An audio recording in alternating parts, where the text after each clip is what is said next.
Bonjour et bienvenue dans Décrypte, le podcast qui explore les dynamiques politiques, économiques et sociales en France et à travers le monde. Ici, nous décryptons et expliquons les enjeux pour vous offrir une analyse objective, transparente et sans parti pris. Aujourd'hui, il faut bien le dire, l'actualité française est d'une intensité assez sidérante.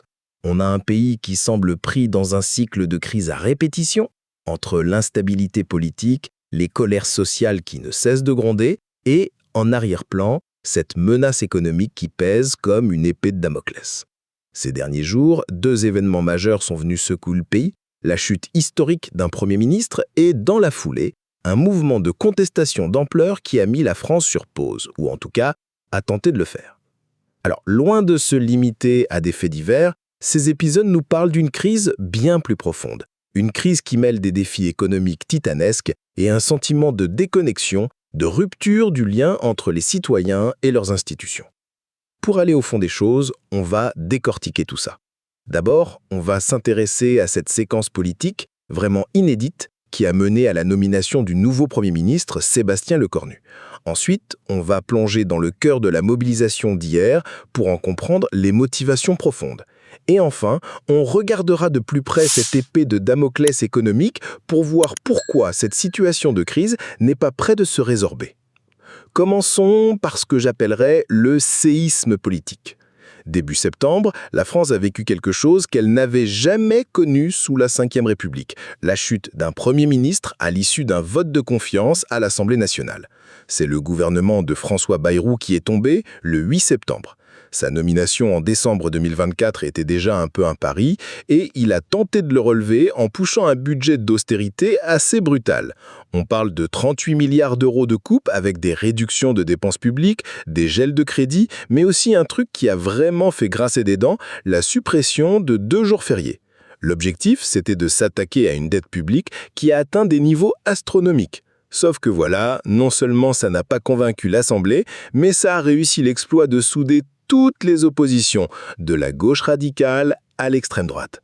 Quand on entend Boris Vallaud pour le Parti socialiste dénoncer une victoire de l'absurde ou Mathilde Panot de la France insoumise exiger la démission d'Emmanuel Macron ou encore Marine Le Pen demander une dissolution, on comprend bien le niveau de désaveu. C'est dans ce contexte que Bayrou a remis sa démission le 9 septembre, mettant fin à l'un des plus courts mandats de l'histoire. Mais le président Macron a réagi avec une rapidité déconcertante. Le même jour, il nomme Sébastien Lecornu à Matignon. Un nom qui ne vous dit peut-être rien, mais à 39 ans, c'est un pur produit de la Macronie. Ministre sans interruption depuis 2017, il a eu d'énormes responsabilités, notamment aux armées, et il est clairement considéré comme un fidèle du président. Sa nomination, c'est la 7e de la présidence Macron et la 5e depuis le début de son second quinquennat en mai 2022. Et pour beaucoup, ça symbolise une chose, la continuité, pas la rupture.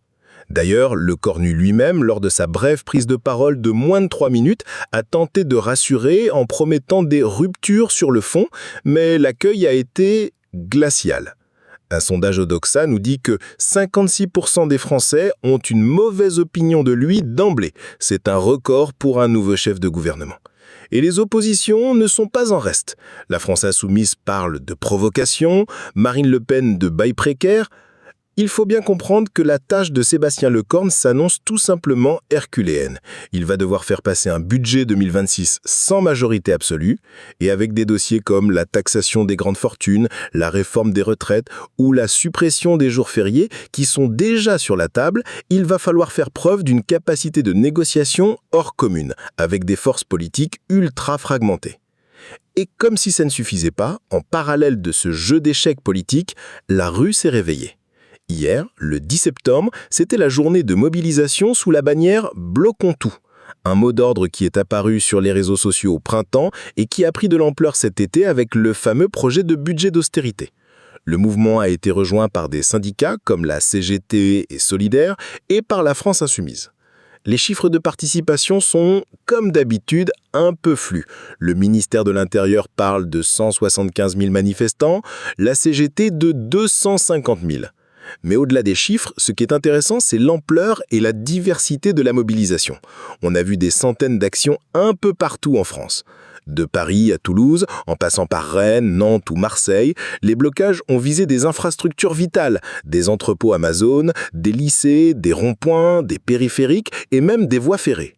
Les transports ont été pas mal perturbés, on a même eu des incidents graves, comme un bus incendié à Rennes ou des câbles SNCF sabotés près de Toulouse.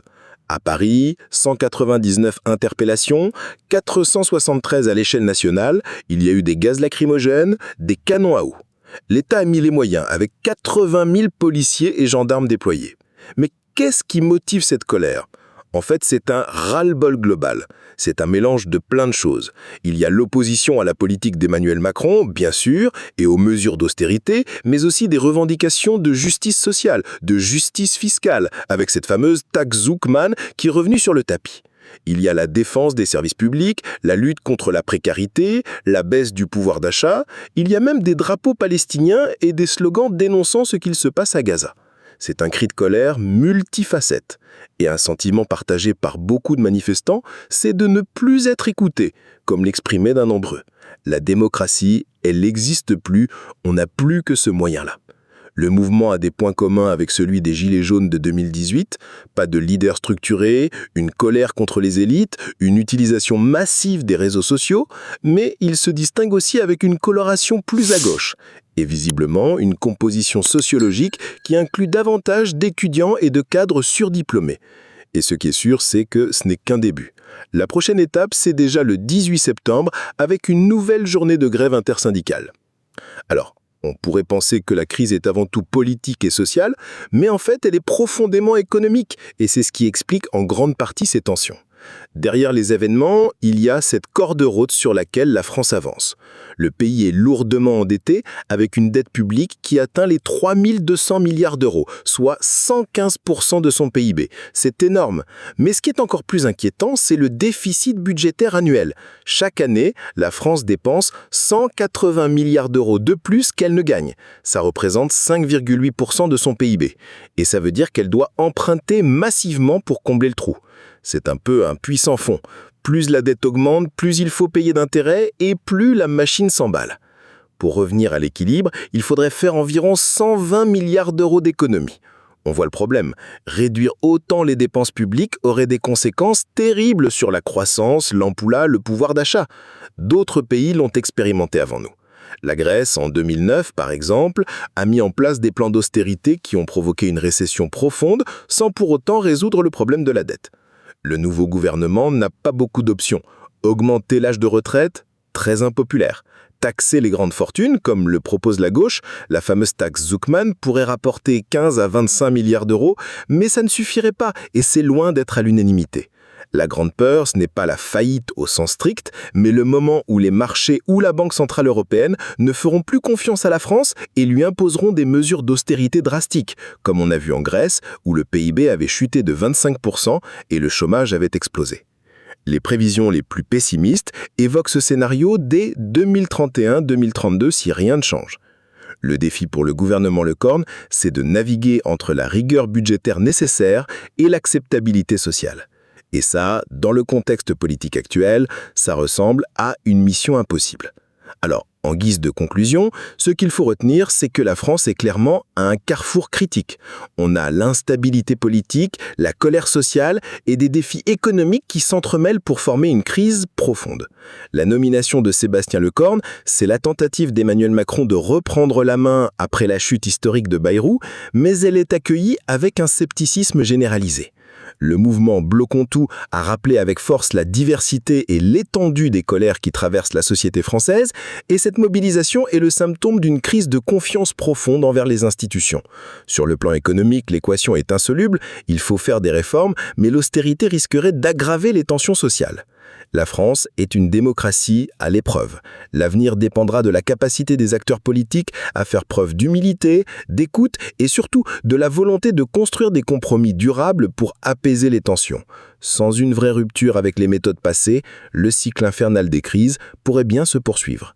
Le 18 septembre, avec cette nouvelle journée de grève intersyndicale, sera un test pour tout le monde. Merci de votre écoute. J'espère que ces clés de lecture vous permettront d'affiner votre regard sur la situation. Finalement, il ne s'agit pas seulement de faits, mais des intérêts et des tensions qui les façonnent. À très bientôt pour un nouveau décryptage.